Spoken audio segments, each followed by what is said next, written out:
what's up? Hello, everybody. Welcome back to Roll Pod, an Alabama sports podcast from Bama 247. I am your host, Cody Goodwin. Got the gang all here, Alex and Mike. And guys, we have to talk about a staff transition within the Alabama football program. We're also going to play a spring ball preview game today. We're going to do that in just a moment. But we need to lead off with a bit of news that Alex broke. Nick Sheridan has a new role, or at least one new responsibility. I don't know that we've fleshed out exactly what the entire full offensive staff is going to look like, but we gained a little bit more clarity as sort of a follow-up to the Ryan Grubb hire as offensive coordinator. I think one of the big questions we still had was, what does this mean for Nick Sheridan? We have gained a little bit of clarity, or at least you did. You broke the news. Nick Sheridan is going to coach the quarterbacks for Alabama in 2025. I feel like we need to react to that. What do we think about that? And I'll let you lead off since you broke the news. Yeah, I think this move made the most sense, especially in an era where you can have unlimited coaches and you don't have to sort of pick and choose your, 10 assistants and where they're going to go.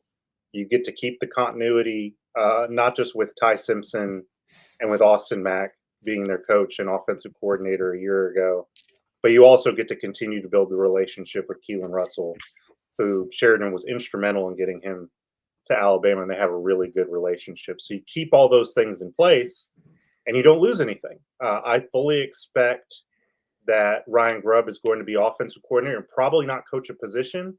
But if I had to guess, he's probably going to be in the quarterback room an awful lot because that's where offensive coordinators gravitate toward more than anything. So you kind of get the best of both worlds and you get to keep Brian Ellis coaching tight ends. That was the only other logical place you could have put him. But I think as long as Greg Byrne was going to be fine paying for an extra assistant, then this was the easiest way to go about doing it. And again, it makes everything easier for those quarterbacks too. So, and also I think for Nick Sheridan's future, it gives him a chance to maybe, if things go better than they went a year ago, get a little bit of redemption in terms of, hey, I can do better work with quarterbacks than what you saw out of me with Jalen Milroe a year ago. So the offensive staff more or less flushed out. I think maybe we're still kind of curious if Nick Sheridan also shares like a co-OC role along with Jamarcus Shepard, the way that they were co-OCs last season, in addition to Ryan Grubb. Mike, I'll loop you in here. What do you think about him coaching exclusively the quarterbacks, the working relationship with Ryan Grubb, what that means for the offense overall? Just instant reaction to the news yesterday. Yeah, I mean, they could give him the co-OC title. I don't know if that actually means anything in practice. I think generally that's more of a compensation thing. It should just be play caller. I mean, just to jump in, we should get rid of offensive coordinator as a term and just be you call plays or you do not call plays. And that generally was not a thing that Saban used. I mean, there was a couple years, like Josh Gaddis, I think, had the title one year. He used it a couple times on defense, the Pete Golding, Tosh Lapoy year. But I think generally you want to just have a coordinator and then everybody else is below that person, which is basically what this is. I think, again, it's the title game in terms of assistant head coach and associate head coach. It is more of a contractual thing. It's more of a compensation thing.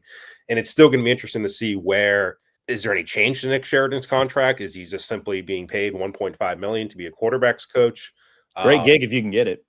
Yeah. I mean, and look, I was looking around at some other teams' staffs, and a lot of them have the sponsored coaches titles. You're the Scarborough family offensive coordinator.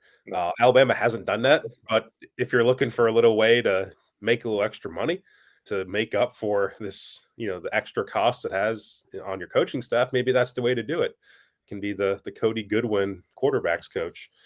So that's one way to do it, but it's a fairly new development in college football to have a separate offensive coordinator from a quarterback's coach, just because of historically the rules were what they were. And you could only have 10 assistants, on-field assistants, and it just didn't make sense to have a separate OC and quarterback's coach and be short somewhere else. And almost always how it was done under Nick Saban, I think the lone exception that I can think of was the Dan Enos year when he was under Loxley, and Enos was the quarterback's coach. Loxley was the OC.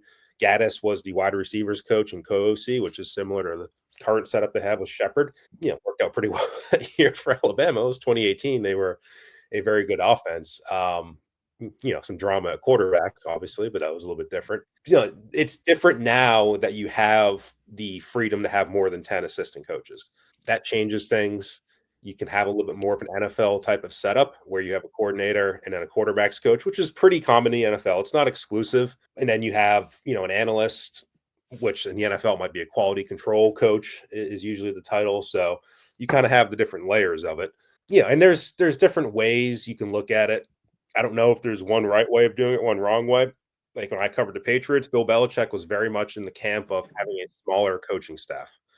And you have just fewer voices, a more unified message to a player. If it's Josh McDaniels being your offensive coordinator and your quarterback's coach, and you don't have an assistant quarterback's coach and an offensive quality control guy who's all in the quarterback's ear at the same time. And it kind of it consolidates the message. And I think that was always Belichick's approach. But then I went to Buffalo, and Doug Marrone, Rex Ryan, Sean McDermott tended to have bigger staffs, especially I think Rex and McDermott. And you might have those different layers and those different voices in the ears. So, and that could be a good thing. Sometimes the quarterback's coach is simply focused on technique and mechanics, and he's just watching film all day of how you're throwing the ball. And he is a little bit closer to you in that regard, where the offensive coordinator is more concerned with game planning and the entire offense. So there's different ways to skin a cat. I think they're obviously going to lean towards the latter in this case, because you do have Mitch Dolan, who's still on staff, who came with Kalen from Washington, who, if you're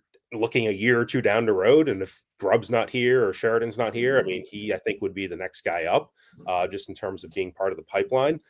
You no longer have John McNulty. I didn't realize that until this week. The former Rutgers Boston College offensive coordinator. He's bounced around. He was on staff under Saban. Kalen DeBoer kept him on staff as an analyst last year, no longer with them. So he was kind of the experienced analyst that they had. So that does, if it's a 1-for-1 swap in terms of people in that room, you add Grubb, you lose McNulty, then I guess that kind of leaves you at the same number of voices. But those will be the main voices in the quarterback's ears. Will be Grubb, Sheridan, Dolan. And then, look, these guys all have private quarterbacks coaches too, whether it's a Jordan Palmer or David Morris or whoever. Biggest thing is just trying to keep everybody on the same page. If you have your private quarterbacks coach who's telling you to do this with your feet or hold the ball this way or do this, and then your quarterbacks coach is telling you something different, and Grubb might have something different, and Kalen DeBoer being a quarterback guy is a different idea, you're just throwing way too much at a quarterback. There needs to be a unified message in terms of what you're doing wrong as a quarterback, what you're doing right, what the terminology is for certain things, what your mechanics are. That's going to be the challenge anytime you have different people in the room. But Sheridan's worked for DeBoer before. Grubb obviously knows everything about DeBoer. I would think it's probably not going to be a problem. But again, there's different ways to get to the end game there. Two quick thoughts. It would not be the Cody Goodwin quarterbacks coach. It would probably be the Cody Goodwin sponsored tight ends coach or the Cody Goodwin sponsored defensive backs coach. I think I'd like to sponsor the secondary coach's role overall. I was looking around, like most major football programs that I've looked at have a singular offensive coordinator and quarterbacks coach.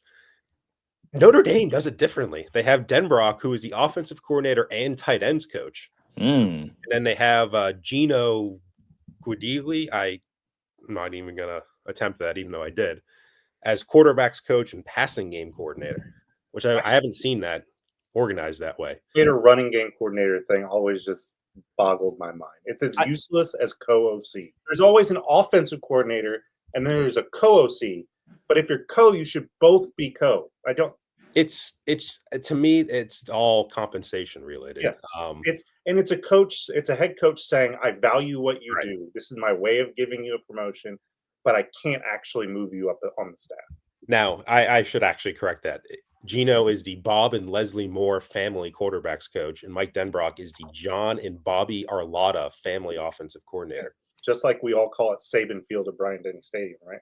Look, if Alabama wants the money to make up for some of this deficit that they have, and maybe adding another coach might add to that, you can sell naming rights to coaches. You can put a logo on the field, or you can raise ticket prices by 10%. As you said, it's going to be interesting to see what Grubb's compensation is because of what the Seahawks potentially still do. Correct. The offsets, and we're never going to see the Seahawks contract to know exactly how that works, but we can get an idea from what he has with Alabama. So to polish off that one thought, the Cody Goodwin family sponsored defensive backs coach. What position group coaches are you guys sponsoring? Maybe the offensive line, because I think that's the most important. I don't think you can win anything without a good offensive line. Go back through all the last 20 years and not find a team that won a national championship with a bad offensive line. So would the Alex Scarborough family offensive line coach also be the run game coordinator? Because that's really common, probably more so in the NFL than the college ranks. But like that's you look at like quarterbacks coach, pass game coordinator. Sometimes you see offensive line coach and run game coordinator. Those titles are stupid.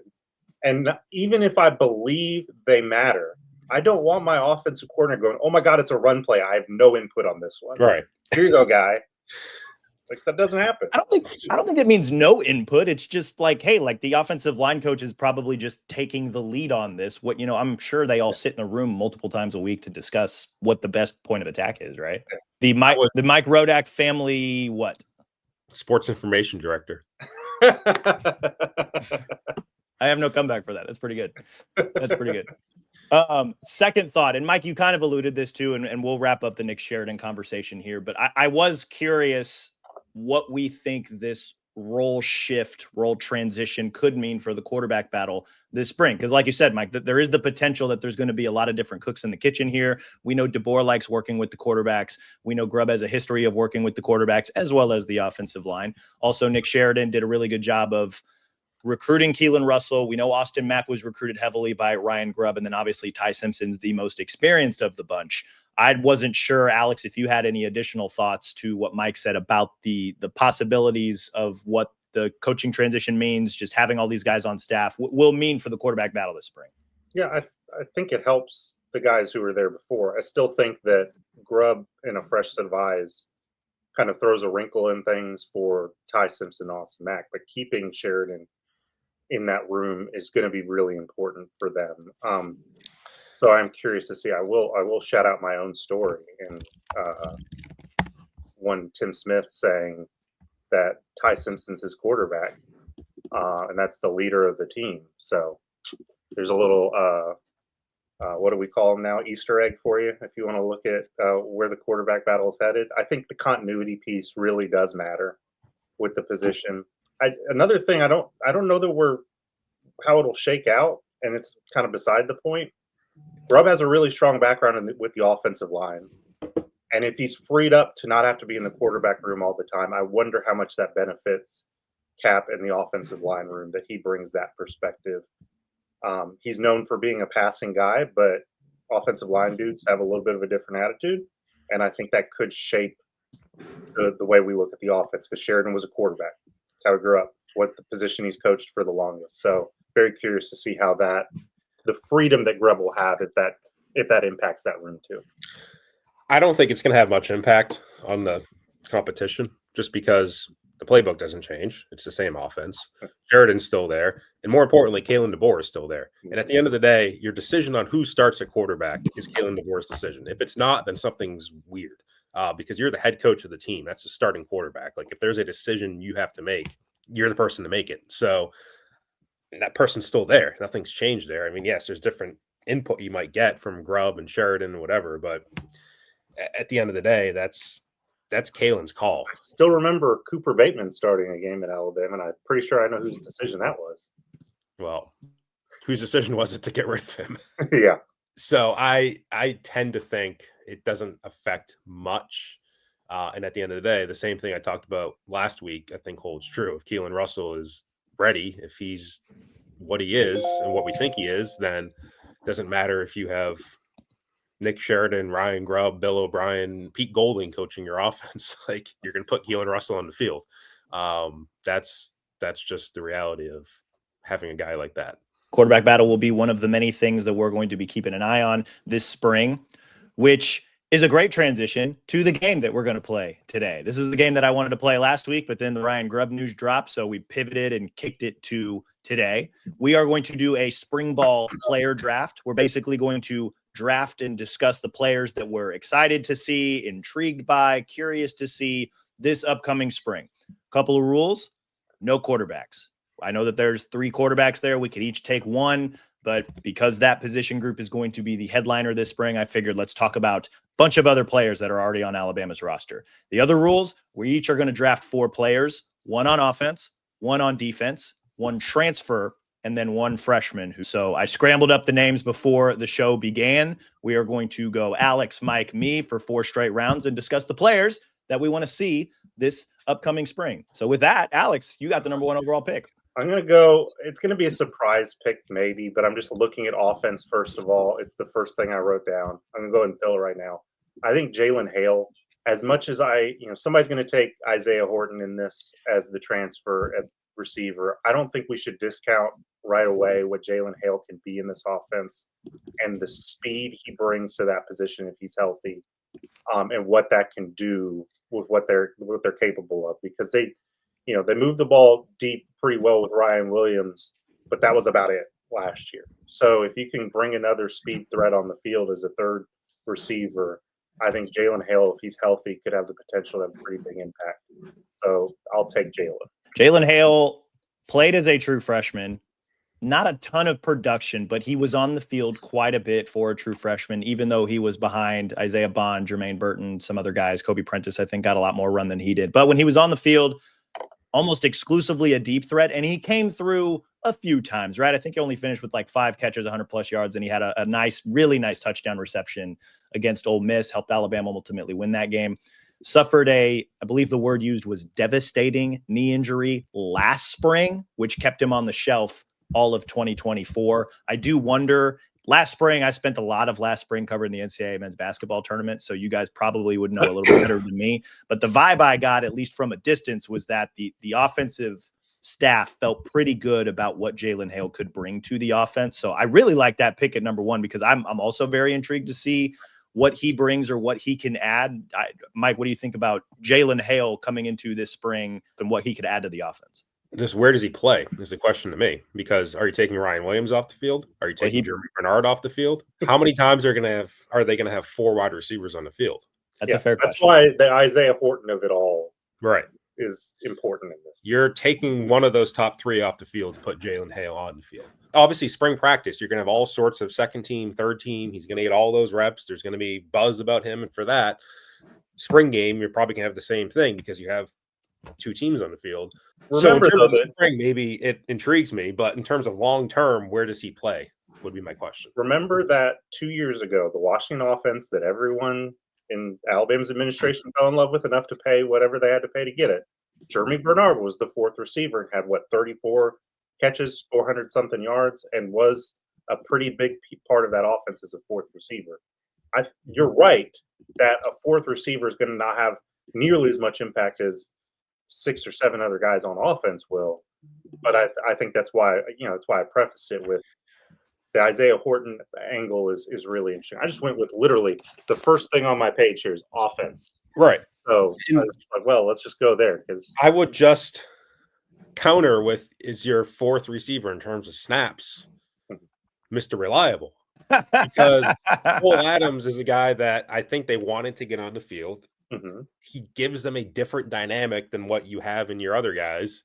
Jalen Hale gives you that deep threat, the bigger receiver, but do you need a guy who's you need the 5-yard gain over the middle on 3rd and 4, who can just go and sit down underneath the zone and do that? When we talk about camp competitions and all the stuff we'll do over the summer, I think that 4th receiver job between Adams and Hale, and there's going to be different situations. I don't know if it's a job per se, but the 4th most snaps played by a receiver, or even the 3rd, if you want to put Horton in that conversation, is going to be an interesting battle. Mm-hmm. Mike, number 2 overall pick.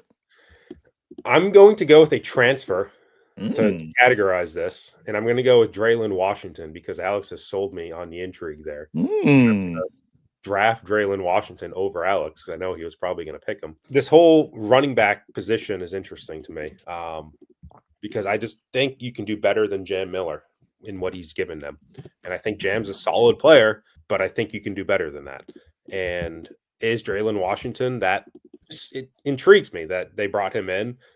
It also intrigues me some of the other guys I have in the roster, and Richard Young and Daniel Hill and A.K. Deere coming in as a freshman, and that position feels more open to me than I feel like we might be viewing it as. So that's why I'm going to pick Draylen Washington. And if he brings a different dynamic to that room, then maybe that will get him on the field more than some of these kind of bigger backs.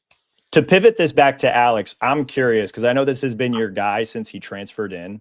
Sell me on this, because I guess I maybe I'm just looking at too many box score stats, but I'm curious what this guy's going to add. It's the ability to break a big run. They have not had that on a consistent basis for the last 2 years, really.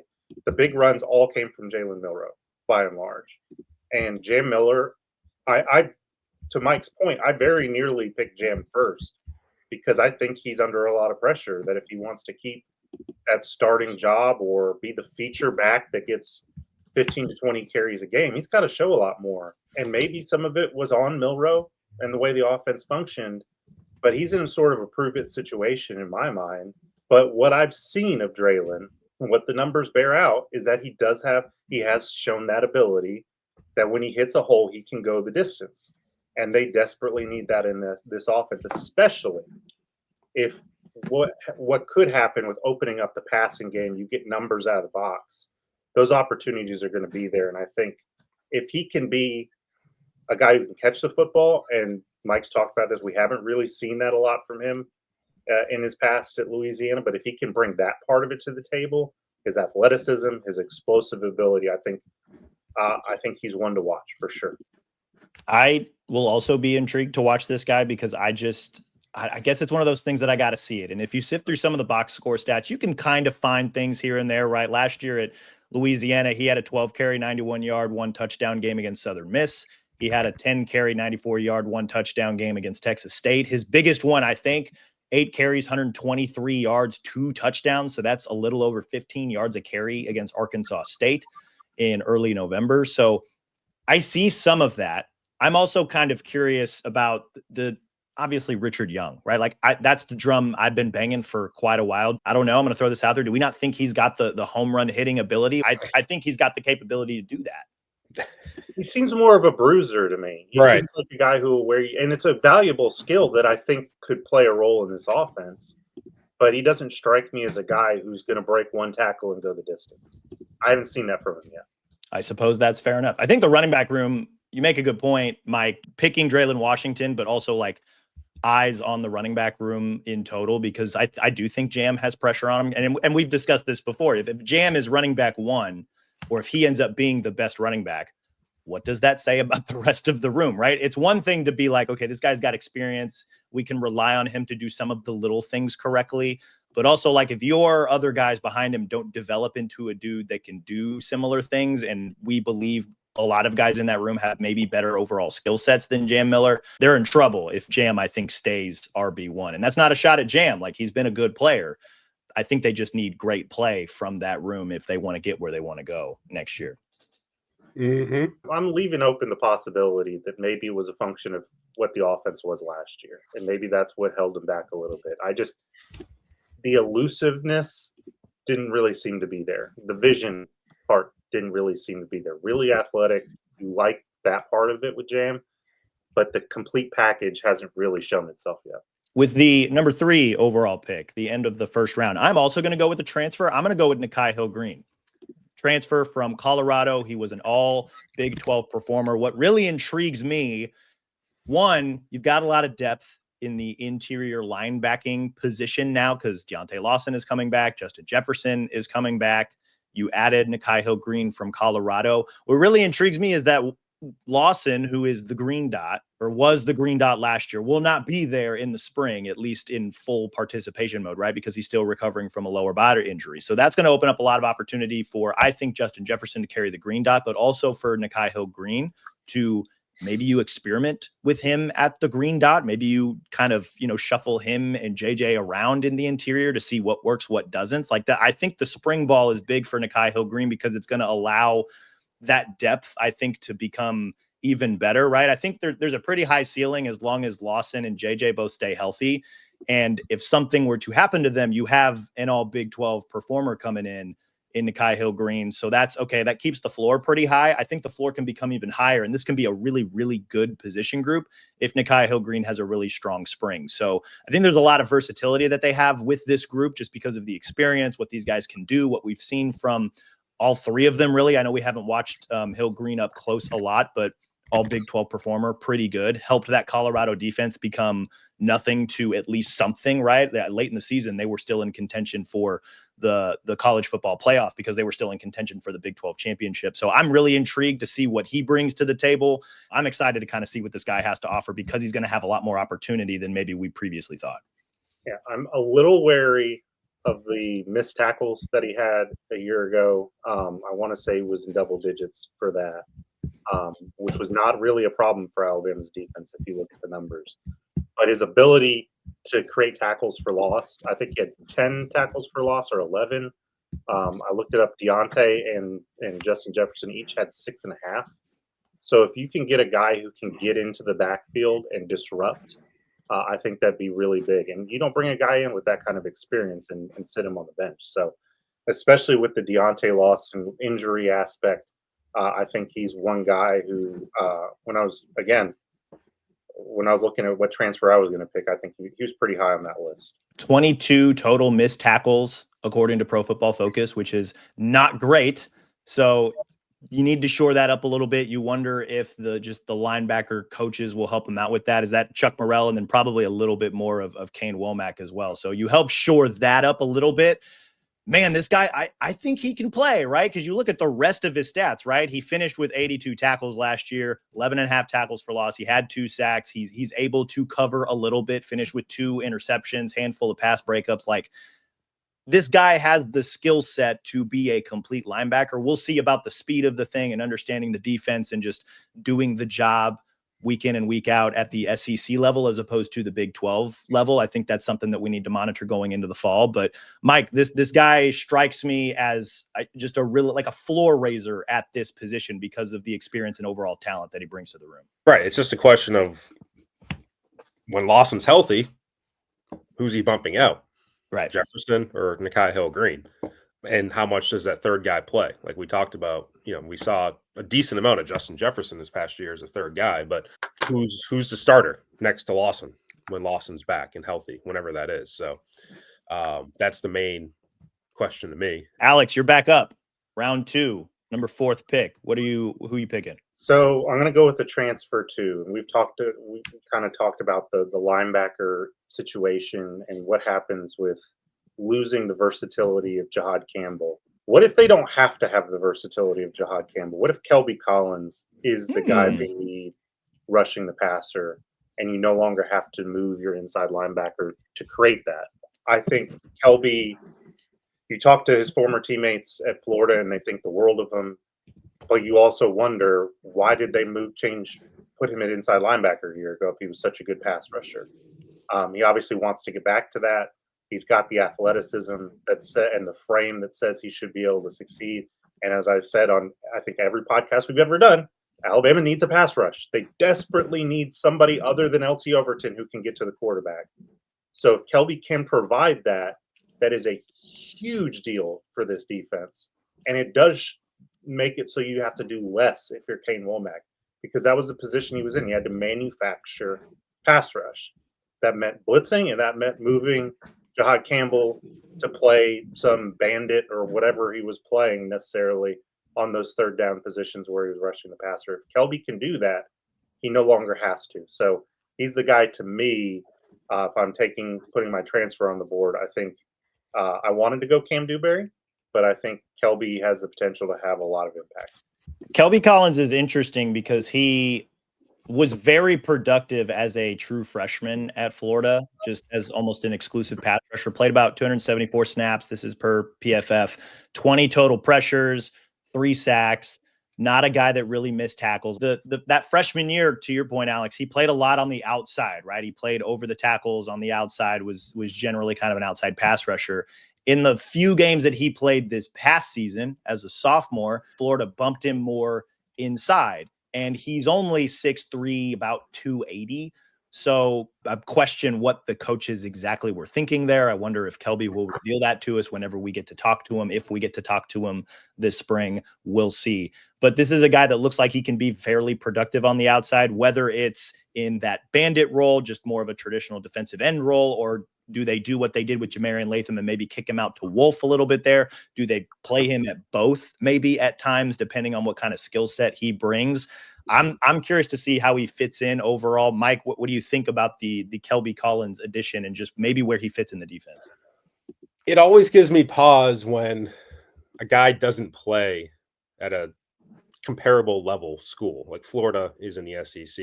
You know, they have pretty good talent and just didn't make a huge impact. And you can blame the position switch inside, but why did they do that in the first place? I don't know. Sometimes the portal works for you and you find a guy that didn't play a whole lot somewhere else. Like LT Overton, I feel like played better than what you might have thought from Texas A&M, but other times you bring in a portal guy and you kind of find a reason why he didn't play as much as he did at the other school. That is a little bit of a red flag to me. We'll have to see, but the opportunity's there, I think, to have some snaps at Bandit, you know, when Overton's not on the field. But if Overton is everything that you think he is or think he could be, then how much are you going to take him off the field? If Jordan Renaud is a pretty good player against the run, is he going to get some snaps over Kelby Collins? Do you use Collins still in that interior pass rushing role because you don't really have anybody else? Like, unless you're keeping Tim Keenan on the field for 3 downs, or you want to put Beeman in there on 3rd down, or, you know, you're going to have James Smith out there, but who's going to be next to him on 3rd down? Is Collins your best player for that role? Yeah, there's questions to be answered there. And you have a lot of players in that Bandit Wolf vicinity: Rusaw, Collins, Overton, Latham, Pierre, Renaud. Where he fits in that, I think, is still to be determined, which, to Alex's credit, makes him an intriguing player for the spring. I just don't know if I would pick him as the guy, like, put all my weight behind him having a really big impact. I'm still interested to see how that all works out. Mike, you're up. 5th pick. What you got? So you know that I'm picking Jalen Mbakwe. I like this pick. I will categorize him for the purposes of this discussion as an offensive player because he still intrigues me. For all the things we just talked about with the receiver position, and where does Jalen Hale potentially have a role? Where does our boy Cole Adams have a role? Where does Isaiah Horton have a role?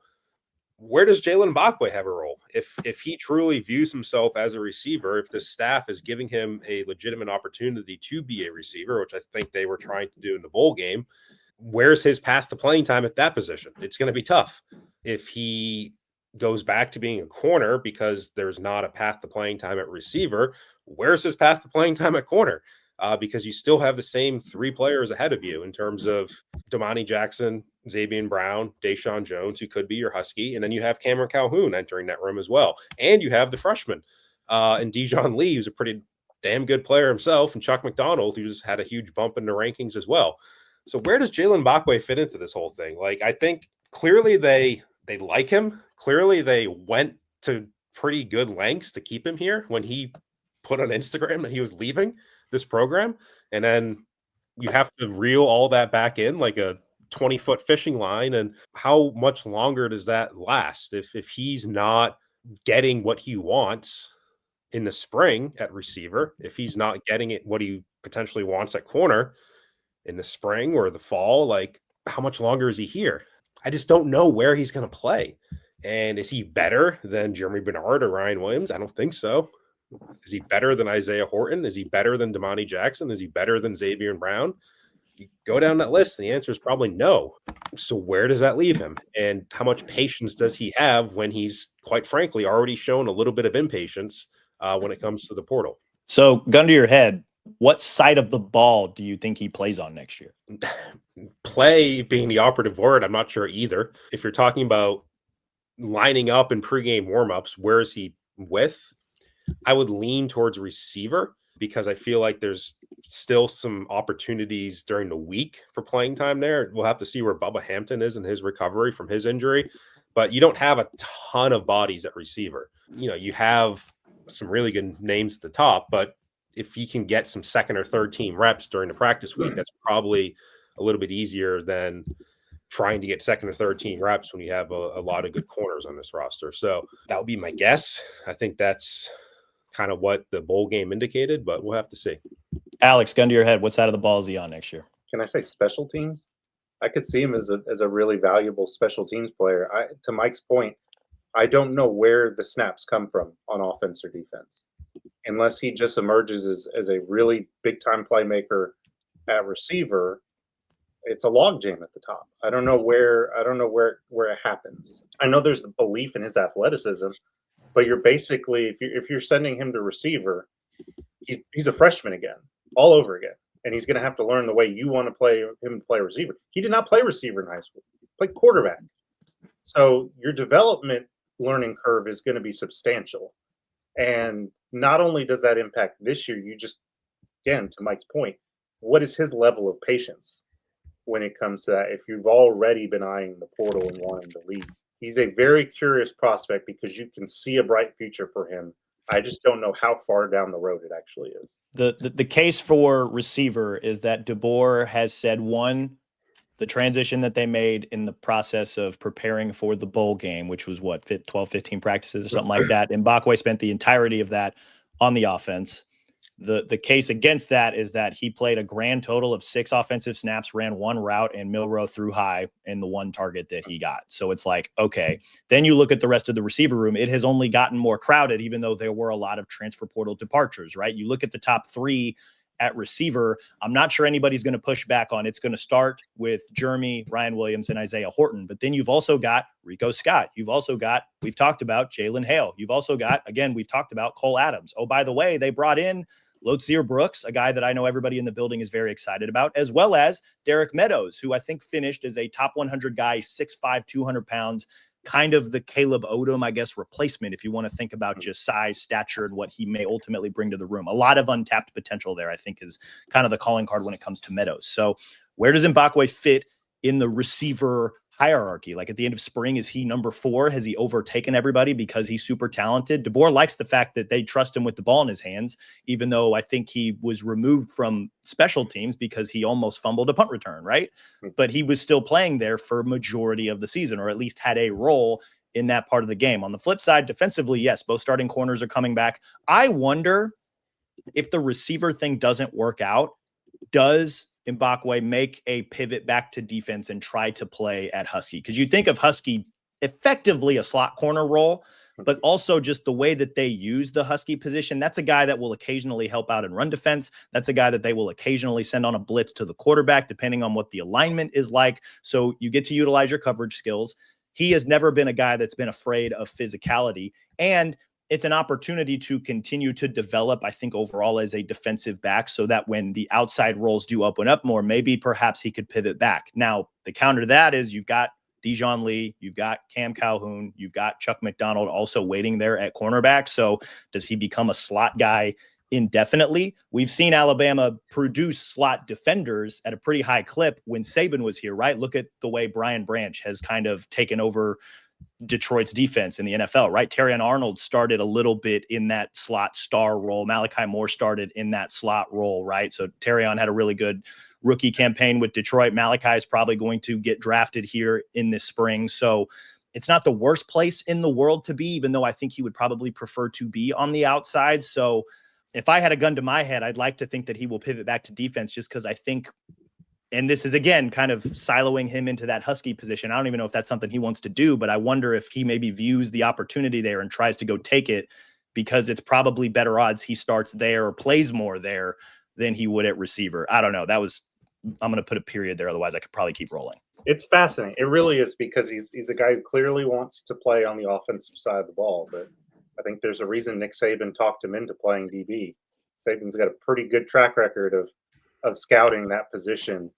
And you left out Minka Fitzpatrick as one of the best slot corners Alabama's ever had. Well, he's become an all-pro safety. So it's like, Yes. but I'm talking about guys that stayed in that slot corner role. But good point there, because Jalen could start in that slot corner and eventually go back to the outside, or maybe he just turns into that Mika / Troy Polamalu roving defensive back role at the next level. I don't know if that's ultimately what they unlock out of him, but just thinking out loud about the skill set he brings, Husky makes a lot of sense if he wants to give it a go. My second pick, I'm going to go with my freshman, and I'm going to go with Michael Carroll. It's literally first My on my guy, list. man. The Cody Goodwin family offensive line coach is very thrilled about the selection we just made. I've been really high on Michael Carroll since he officially committed. If you go back and listen to some of the recruiting podcasts that we've done with our recruiting guru, Brett Greenberg, I have been very high on this guy. He has been very high on this guy. He seems like, I don't want to say the perfect one-for-one replacement when you're looking at how they're going to fill the role left by Tyler Booker, but it makes so much sense, right? Like, it's not just because of the size and the dimensions or the fact that he is also coming from IMG Academy, which is where Booker was before he ultimately came to Alabama, but he's a 5-star guy. He's the best interior offensive lineman in the country from the previous signing class. Our recruiting writers, we love the prose that they use when it comes to describing these guys. I've said it before, I'll say it again. They describe this guy as a de facto forklift in the middle, and they view him as a potential future first-round draft pick, which is not something that is often said about interior offensive linemen, right? Most offensive linemen who get picked in the first round are tackles, right? Because you got to protect the quarterback. You have to defend against really good pass rushers. So the fact that this interior lineman is being viewed at as potentially a future first round draft pick, I'm very excited to see him. And then on top of that, I know that there's going to be competition there, right? You've got Carroll, you've got Cam Dewberry, potentially have Geno Vandemark there as well. He's probably going to want to try and find a way to fit into the starting 5 on the offensive line. Could potentially be at left guard if Jaden Roberts is healthy again and returns at right guard the way we think he will. So he's going to have competition there. And I've said, again, not a one-for-one, like he's Tyler Booker 2.0, but we saw Tyler Booker's freshman year, him and Javion Cohen went back and forth a little bit till later in the season. Booker just took the job. I wonder if they do something similar with Carroll and Dewberry, potentially Geno as well, where they kind of figure out who is playing better through the first part of the season. And then when you get to the latter half where you need to really start picking up some big wins in some big games, you just plug him in there and let him go. Because I think he's again, we talk about Keelan Russell coming in as a 5-star. You don't bring in 5 stars like that to sit the bench for a year. You bring them in to compete for the jobs right away. Same thing with Dijon Lee, even though the Alabama has both returning starting corners back. Michael Carroll's of that ilk, right? You bring him in to compete for the job so that he can play right away because you know he's ready. And I'm curious to see if he shows that this spring. I don't know that we'll fully know until probably fall camp, but I think he's going to make a little bit of noise this spring, and I'm excited to see it. If I had to put my money on the true freshman to start the most number of games, I think I'd put it on Michael Carroll. Just because of the opportunity, the fact that you really, as much as Mike is right that if Keelan is ready, you're going to play him. This coaching staff in a pivotal year 2, the way Ty Simpson's talked about, I have to think that Ty is probably going to be the guy, which leaves Carroll, in my mind, as probably the safest pick for the freshman to start the most number of games. Mike, you reacted to the Michael Carroll pick. What do you like about this guy? There's a spot open for him to play. I think that's rule number 1 as far as freshmen. Like, when you have a spot open, like what they had at corner last year, when you lose Kool-Aid and Terrion Arnold, that allowed a guy like Xavier Brown to step in and play. I think if that was the same situation this year, Dijon Lee would be my pick as the most intriguing freshman, not just because whenever I hear his name, I want to have a grilled cheese with Dijon mustard on it, but you never had that? No. Oh yeah, it's good. A little ham on it, Dijon mustard, grilled cheese. It's not grilled cheese then. You're dangerously close to a Cuban sandwich, which is my go-to. It's not grilled cheese. I hate when grilled cheese is bread and cheese. That's it. Okay, maybe I'll rephrase. A BLT that has avocado on it. It's a BLT. It's a croque monsieur.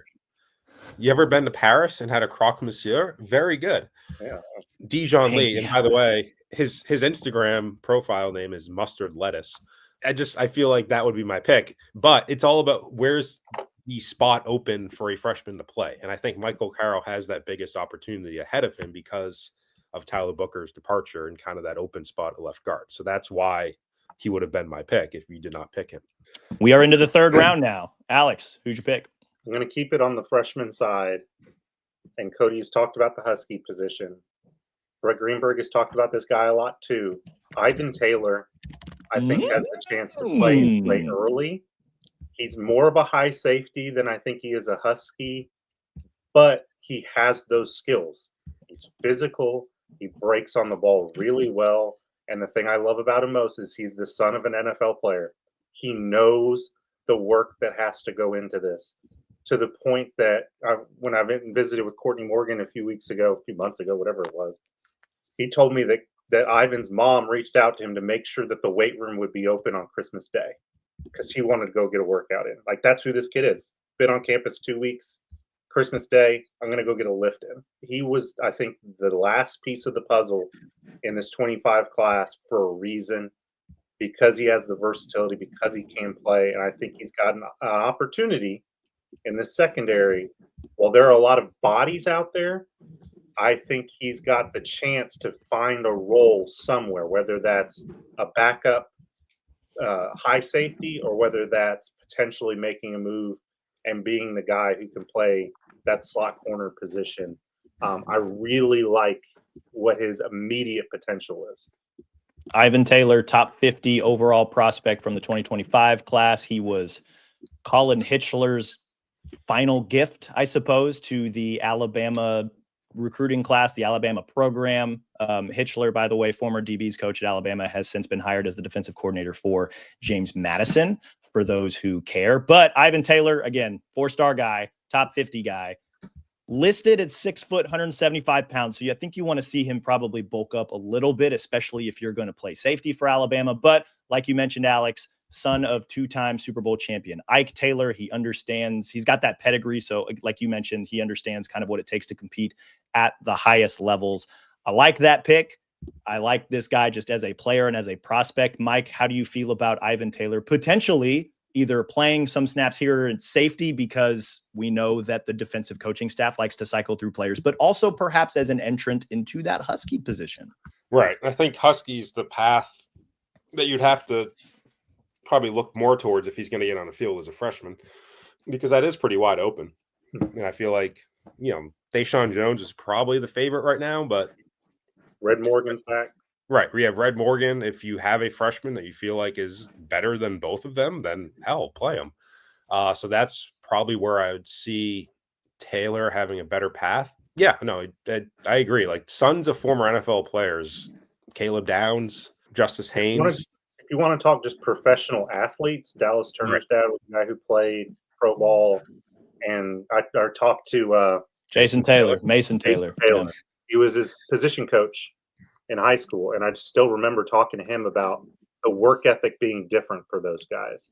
And he saw it because he has kids and seen it firsthand. Dallas had it, and I think Ivan's got that same mentality that he can come in and it's not going to be too much for him. You tend to have somebody who lets you know how it is. That certainly helps, as opposed to some other players that are just kind of wayward a little bit. At the end of the day, like, do I think we're going to be talking about Ivan Taylor a whole lot this season? Probably not, just because you have guys like Sab coming back and you have Bray Hubbard. I mean, what else more do you need? So, you're probably set at safety in terms of your two starters. How much a third guy will get on the field? Again, it would probably have to be at Husky. So, I think it's all about the opportunity, and he's not number one on my list in terms of freshmen with an opportunity, but he's pretty high up. Mike, your third pick? See, I was going to stay with safety because Xavier Mincy is a player that intrigues me. How does he get on the field? Because if I was an opposing GM, and every school is a GM now, it seems like every time I look at my phone, Matt Zenitz is tweeting about a new GM being hired. That's a player. If I'm scouting Alabama's roster this spring, he's number one on my list in terms of guys I would want to go get. And you know how it works in college football, like you tamper. So like you talk to Xavier Mincy and you're like, hey dude, you're not starting at safety this year. Come play for us. And 5-star kid has shown a little bit, I think had a pretty good game against Michigan in the bowl game when he had the opportunity.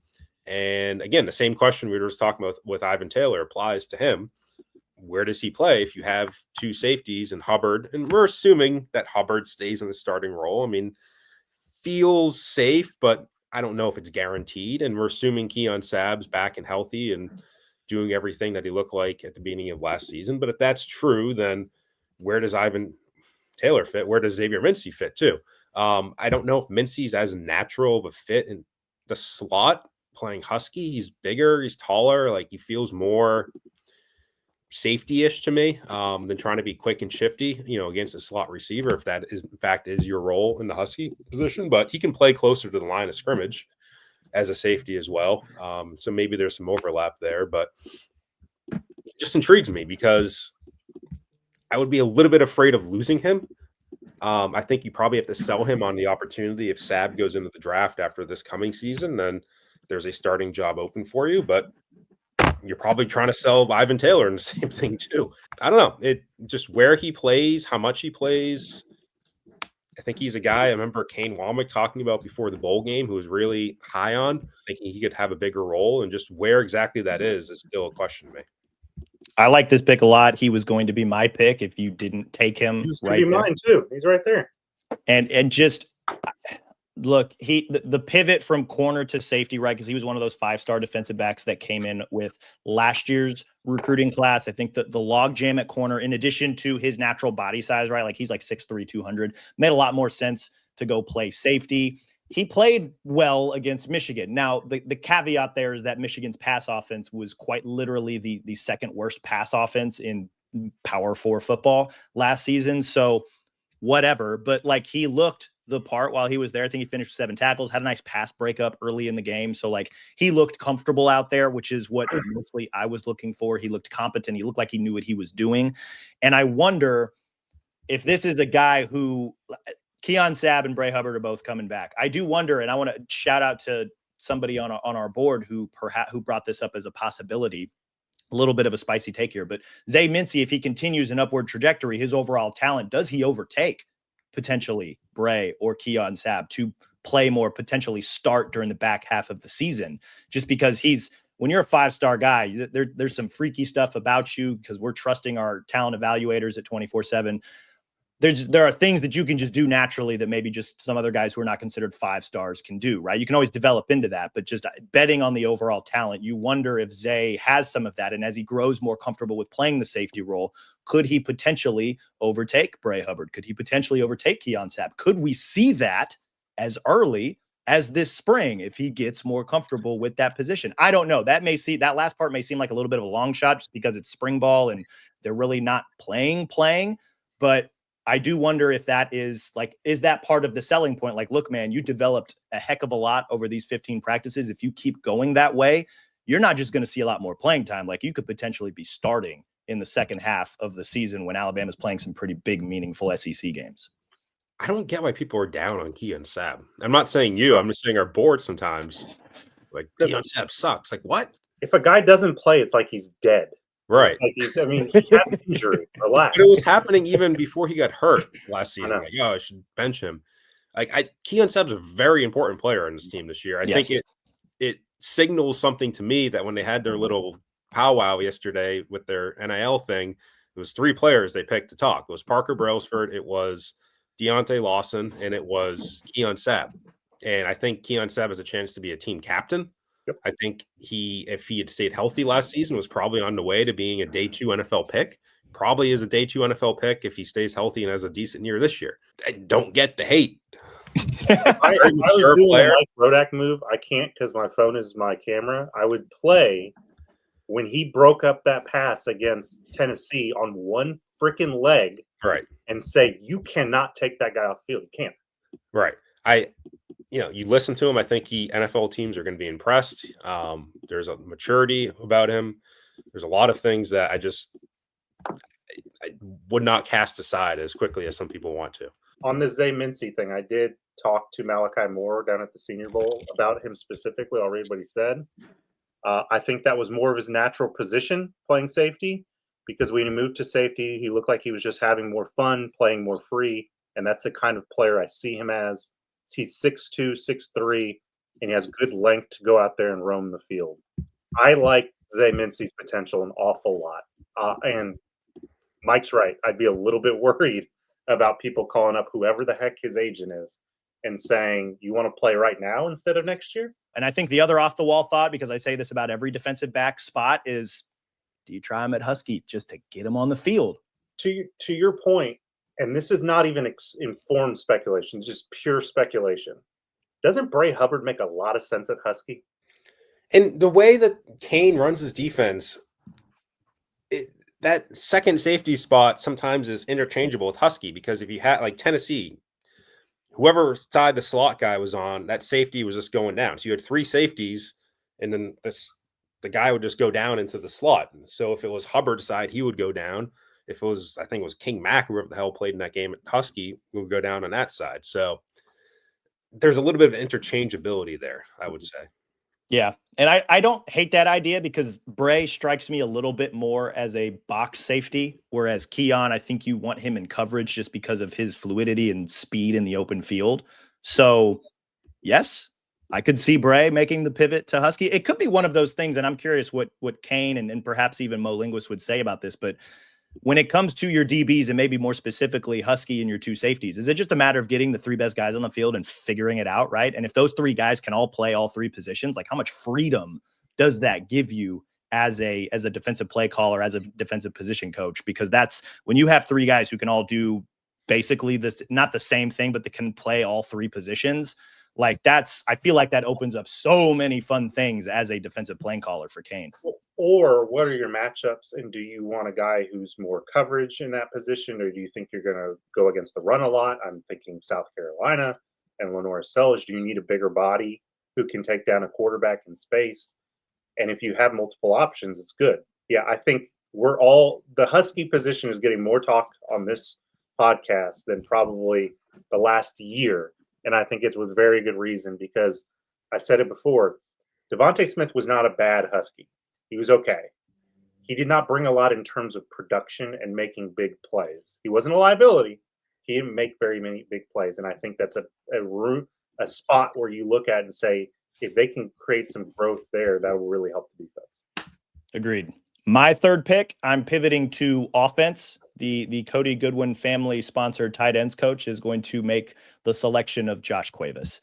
I think this could be a pretty big year for Josh Cuevas, if only because he's probably the only tight end in the room that I currently trust. Like, you look at the tight end room currently, like you've got Josh Cuevas, you've got Danny Lewis Jr., you've got two freshmen, Caleb Edwards and Marshall Pritchett. And I think, well, you've also got Jay Lindsey. Jay Lindsey strikes me as Robbie Oots 2.0. Danny Lewis Jr., there's a reason he's been buried on the depth chart for the last few years. And then you've got two freshmen who are talented and probably fit DeBoer's scheme very well. I just think they need a little bit of time to develop. So that kind of leaves it as more or less the Josh Cuevas show, especially through the spring, especially I would argue through at least the first quarter, if not more, of the season. And I'm excited to see what this guy has like as the central focal point of the tight end position, because he seems like he can do a little bit of everything. I know he was mostly brought on to block in the few snaps that he was able to play. Like, it was really probably hard to take Dupree and Oots off the field, especially later in the season, just when the offense kind of turned what it turned into. But we saw his route running and pass catching ability in that Wisconsin game with that long touchdown pass. Who else is going to catch passes out of the tight end room? I think Danny Lewis Jr. is the only other tight end currently with a college football target. And I think he only has like one, right? Or at least he only has one target over the last two seasons. He was not targeted. Yes. So 5 yards. Cuevas as the pass catcher is the option. So, and we know that in DeBoer's offense, he's going to be asked to block. He's going to be asked to help chip and pass protection. They're probably going to utilize him on some screens every now and again. I'm not sure that he's a burner, but like we saw in that Wisconsin game, he can clearly get down the field. He knows how to run smart routes. He's a big play possibility because he can get down the field. And again, not a burner, but there's a little bit of speed there. So if this guy can kind of, sand off the edges and really kind of fine tune his game a little bit, I think he could be, he's not going to be the focal point of this office, especially now that you've got Ryan Grubb back in calling plays. But you look at that 2023 Washington offense. Again, I hate making this comparison, but it seems to be a good starting point when looking at what this offense could potentially be. Jack Westover, the tight end at Washington that year, was the fourth receiving option, finished with like 46 catches, only about 430 yards, but he had 5 touchdowns. Cuevas is a big dude, could potentially be a red zone threat. And I think somewhere in the ballpark of 35 to 40 catches, roughly 400 yards, and perhaps 4 or 5 touchdowns, that would be a really, really good season out of the tight end position, especially if that's your 4th or 5th receiving option. And so I'm just intrigued to see this guy in spring ball because it's finally going to be his position. And I'm curious to see what he does with it, not only in spring, but also through fall camp and perhaps early portions in the season as the offense figures itself out. Maybe I'm the only person who makes this distinction, but are we sure Cuevas is a tight end or is he an H-back? I think he's more Robbie Oots with more to him in terms of the passing game because he does bring that blocking ability. He does seem to really lean into that side of things. And then I see Danny Lewis as more of the CJ Dupree type who's going to go out running routes. So if you ask me, like, I'm surprised you went Cuevas because I would have gone Lewis. I understand the lack of production. It's a concern, but his athleticism and his potential, I think he's probably a little bit more athletic than Dupree is. And can you tap into that with more opportunities? To me, I'm confident in what they're going to get from Cuevas. I just think Cuevas is going to be potentially an upgrade from Oots, and then it's what can you get from Lewis? I guess my pushback on that is that Cuevas played 234 snaps last year. Danny Lewis didn't even play 100. Yeah. So that's I think the staff just trusts what Cuevas brings to the table more.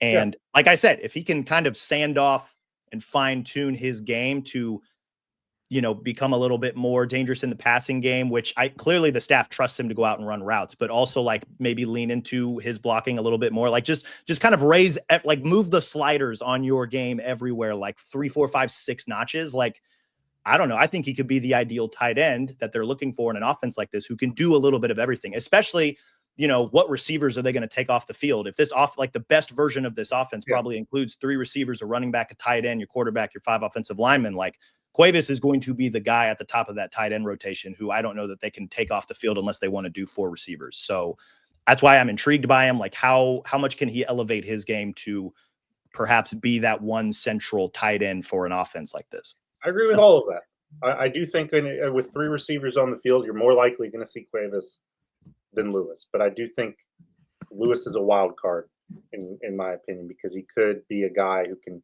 stretch the field potentially more than what they've had in the past. I understand.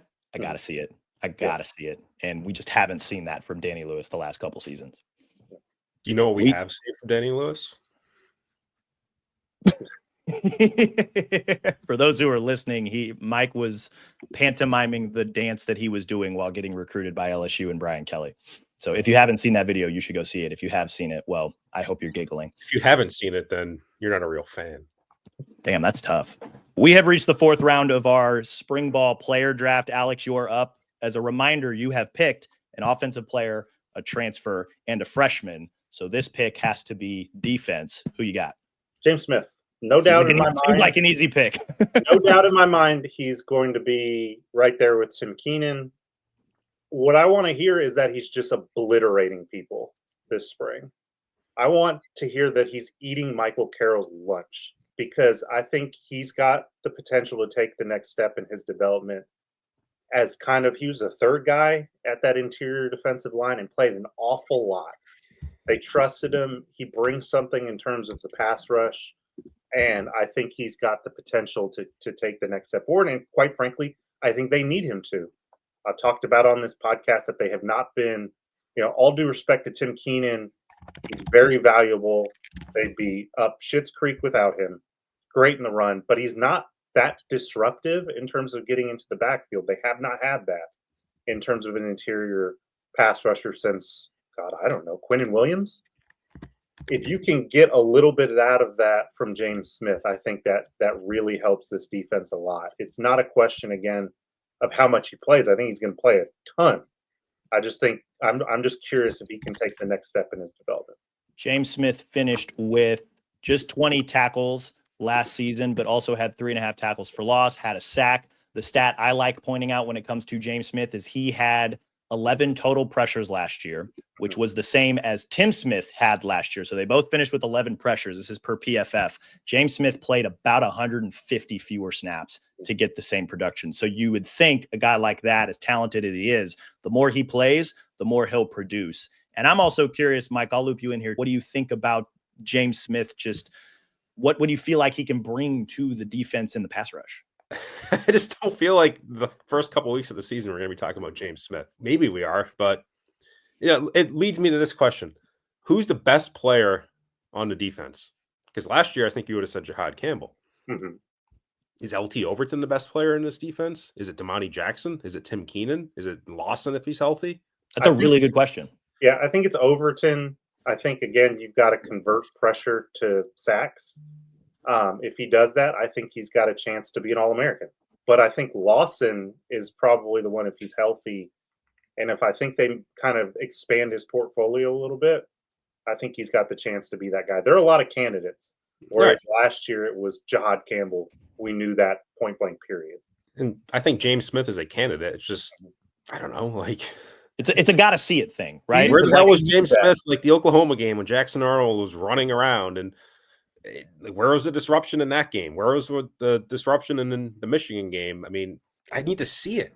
Like you've seen a little bit of it, but to be fair, we saw the disruption in the Michigan game. He blew up a drive all on his own in that game. Okay. I think the reason you can be excited about his potential as opposed to Tim Keenan is because he has not played as much as some of those other guys. Right. He's been very much a part of the rotation, but again, I think what Cody's talking about is right. Like the fact that he's matching Tim Smith's number of pressures with 100 fewer snaps, that does tell you something. Yeah. So the bet there would be more opportunity means more production from him. Is it enough to rotate guys? Like, you know how it is. Like there's not a lot of candidates. There's not a lot of options. But what if especially when you're talking about the interior defensive line, there are not a lot of guys who you're like, man, he's really got to get on the field this year. Right. So then you're playing Keenan and James Smith a shit ton of snaps. I don't know if that's what they're going to do either. I think if it's Steven Bumua, if it's Jeremiah Beeman, if it's Kelby Collins, I think they're going to get somebody else in that rotation. Perhaps somebody from the spring transfer portal window. So that's my James Smith hour, minute, second. I don't know. But only minutes. We don't do hours on this podcast. Yeah. Well, we're well past that. We're way over. We've had good conversation though, so it works. That's Mike's Tim Smith minute. Mike, you've got one more pick. As a reminder, you have picked a transfer, an offensive player, and a defensive player. So who's your freshman? Yeah, I'm going to give you my Alex Asparuhov minute because they need a punter, and I've talked about it on this show before. You lose James Burnap, who's probably number 2, number 3 best punter in this draft. Pretty decent chance of getting drafted. Valuable player for Alabama the past 2 seasons in particular, really the past 4 seasons, but one of the most valuable players in any game that you could watch for his ability to flip the field. And you have Asparov or Asparuhov. We're going to find that out at some point, I guess. And you have Blake Dowd or Dude. I don't know how to pronounce these punters' names. We haven't talked to them yet. They're punters. I just hope it's Blake Dude, just because vibes. Dude. But he's, basically the best punter in D2 last year. So you have a competition at punter by all appearances. Hell yeah. So if you're talking about a freshman who has a path to do something for you, then Asparuhov is going to be high on that list because if he wins that battle, he could be your punter. And it's an important spot in the sense that you're playing, you're being used. And any big game, you need your punter to deliver for you. So he would actually be my choice if Michael Carroll's taken, if we can't pick Keelan Russell, if somebody's already picked Ivan Taylor. I've already talked about Dijon Lee in the context of a croque monsieur. Then that kind of just brings me down to Alex Asparuhov. No love for AK Deer on this. Do we not think? I mean, well, I've already picked. I like the pick, to be clear. But if we're going to talk about freshmen with the potential to make an impact, I do think Deer's in that conversation. But if I already picked Draylen Washington, then where does AK Deer fit into that? I do think the pick is good. I think a good punter is like a good parking brake. You don't know what you have until it's gone and your car's rolling down the hill and you're screwed. So you need one. And I think people took for granted what Burnap brought to the table. And if he can be the guy who is not a liability at the very least, that's going to be very important. Yeah, to tap into the Australian vernacular to honor our buddy James Burnap, he was a weapon this year, like full stop. Asparuhoff or Dude, Dowd, whatever, whoever ends up being the punter, I don't know that they need to be that, but they do need to have a level of competence and consistency to at least make special teams not a liability, or at least the punt team not a liability. And so for that, I think that's a smart pick. I think I like that pick.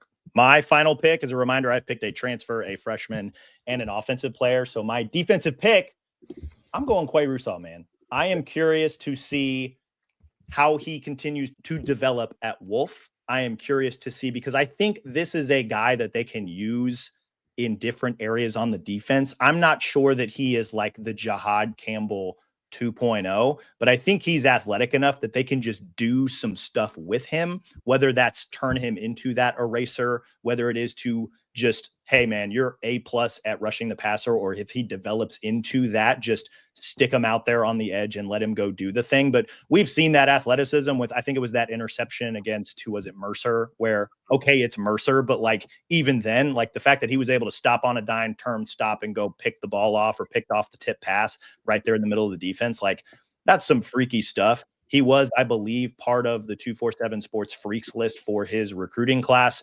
We saw him flash quite a bit last year. I think we would have preferred to see him more, which what makes him, I think, intriguing for me is this spring, do you keep him at Wolf and just make him a premier pass rusher and just kind of let him become a Dallas Turner, Chris Braswell type? Or, and I've kind of soft launched this either in conversations or on previous podcasts, do you maybe move him into a little bit more of an interior or just pure outside linebacker role and have him do a lot of different stuff to kind of maximize that natural athleticism? I don't know. I'm very curious to see what they do with him. I think I'm probably okay with whatever they ultimately decide to do with him, but I don't know that this is high up on the priority list of what they need to do to fix the defense or to make the defense dangerous next season.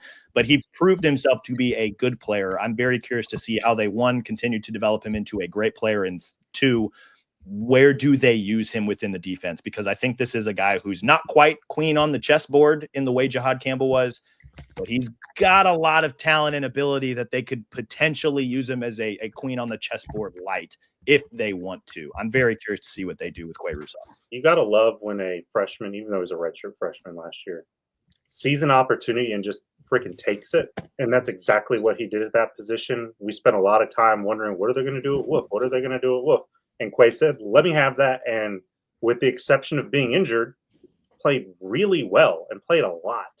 I think he's got the potential to take a next step in his development. I think you could add to his frame if you wanted to. I think there's a lot of things you can do to him. But I think when you talk about the potential for who could be the best player on this defense, he's part of that conversation too. Would you like to know this is the best player in the defense? Do you have to have a clear-cut alpha like Jahad Campbell to be really good? I don't know. I don't know what it says about the defense, but I think he's definitely in that conversation as a guy who would not surprise me if he's an all-conference defender before long.